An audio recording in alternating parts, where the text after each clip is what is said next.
कायद्यापुढे कोण जाऊ शकत नाही, परंतु या लोकांच्या हत्तीची जोडलेली नाळ आणि भावना बघून सरकारनं विचार करायला पाहिजे होता।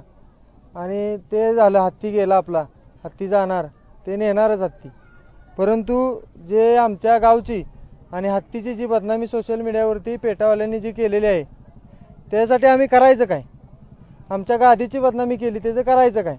तर आमची एकच इच्छा आहे की पेटावाल्यांनी आमची माफी मागावी, अशी आमची इच्छा आहे।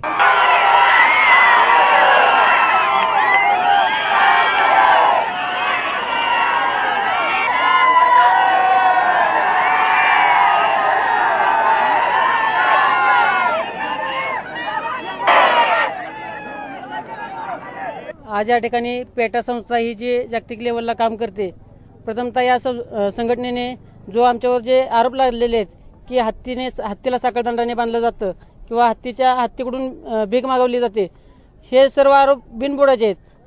औंध संस्थान हे खूप जुनं संस्थान आहे। या संस्थानला MI देवस्थान हे ट्रस्ट आहे। तर या संस्थांच्या माध्यमातून आमच्या औंधच्या अधिपती श्रीमंत राणेसाहेब पंतप्रतिनिधी या सर्व त्या हत्तीची काळजी घेत असतात, पोटच्या मुलाप्रमाणे त्या सांभाळत असतात।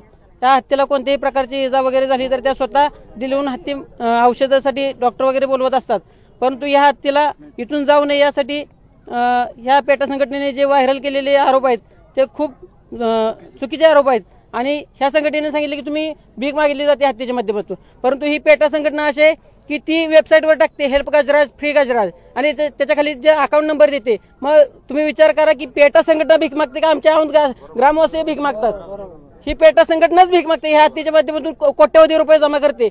ह्या हत्तीचा 2 नटीने असं ऐकण्यात मिळतं की 2 नटींनी खर्च उचललेला आहे आणि आणखीन परत त्याच्यावर वेबसाईटवर टाकले आणखीन अकाउंट नंबर, म्हणजे ह्यांचा पैसे खाण्याचाच हा धंदा आहे। तरी ही संस्था जे आरोप करते हे आरोप चुकीचे आहेत आणि हे स्वतःच बिनबुडाचे आहेत। तर याचा आम्ही सर्व ग्रामस्थांच्या वतीने निषेध करतो। गावचा हत्ती गेले कित्येक पिढीतला हत्ती आहे हा। जसं आम्ही इतर आमची मुलं बाळा लहानाची मोठी झाली, आमच्या गेल्या 2 पिढ्या झाल्या, ह्या 2 पिढ्यात ह्या हत्तीने कुणाला दगा फटका दिलेला नाही। जरी महाराजांचा हत्ती असेल तरी ही सगळी देखभाल गावकरी बघतायत। ह्याच्यावर जास्त अधिकार, जास्त हक सगळ्या गावकऱ्यांचा आहे आणि हा हत्ती आम्हा गावकऱ्यांना पाहिजे।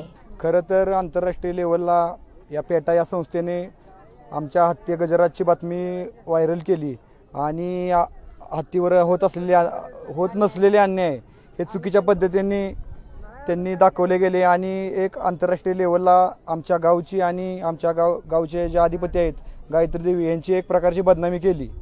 ह्या गोष्टीचा आम्ही पहिल्यांदा इथे निषेध करतो।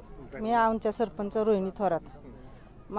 पेटाबद्दल मला एकच म्हणायचं आहे की पेटा या संस्थेनं खूप आमच्यावर अन्याय केला आहे आणि राजघराण्याबद्दल त्यांनी जे काही उठवले ते बिनबुडाचे आरोप आहेत सगळे, त्यातला कुठलाही आरोप खरा नाही आणि ह्याची शहानिशा करावी सरकारने, हेच आमची एक विनंती आहे सरकारला आधी, आणि मगच इथनं आमचा हत्ती हलवावा। 4 तास झाले इथं सगळी माणसं थांबलेत पण हत्ती गाडीत चढायला तयार नाही। हत्तीला एवढा की औंधच्या जनतेने जीव लावलाय, ते हत्ती कधी इथनं जायला मागणार नाही। फक्त सरकारने ह्याचा आम्ही पेटा संस्थेचा निषेध करतो इथं औंध। अहो आता तुम्ही बघताय परिस्थिती त्याची, एवढी पर्जा सोडून तो जाईल का? आमच्या जगदंबेची शान गेल्या का ताई आमचा हत्ती? राज गेलं आमचं, आता तो हत्ती बी न्यायला लागलं सरकार म्हणल्यावर कसलं सरकार आहे? आमचं गाव आहे का काय आहे? अख्खं गाव त्याच्या संग लोटले त्या हत्ती संग। आमची एवढीच कृपा आहे की तुम्ही हत्तीला नेऊन आहे त्याची परीक्षा बघू नका, ती जगदंबेची परीक्षा बघितली गत आहे एवढ्याच। तर ही अंबाबाई ती अंबाबाई घेऊन जाऊन दे, ही आमची विनंती। आमच्या गावात हत्ती आमचा जाता कामा नाही आणि जर हत्ती न्यायचं असलं तर ही अंबाबाई ती अंबाबाई नेऊन दे। सरकार तरी काय करताय ते? आता या हत्तीला न्यायला आले ती तर या देवा पण घालवतेलच की, सलामी तर कोण देणार आहे हत्तीला? पालखी भोवताली कोण फिरणार आहे? फिरणार आहे का कोण? कुणी नाही फिरणार हत्ती भोवती। हत्ती आहे तर निशाण आहे, हत्ती आमची कृपा आहे की हत्ती आमच्या गावातनं जायला नाही पाहिजे। आज 8 दिवस झाले आमच्या पोटामध्ये अन्न नाही, हत्तीसाठी आम्ही असं फिरतोय रात्रंदिवस। तर आमची एकच कृपा आहे की आमच्या गावामधनं हत्ती जाता कामा नये।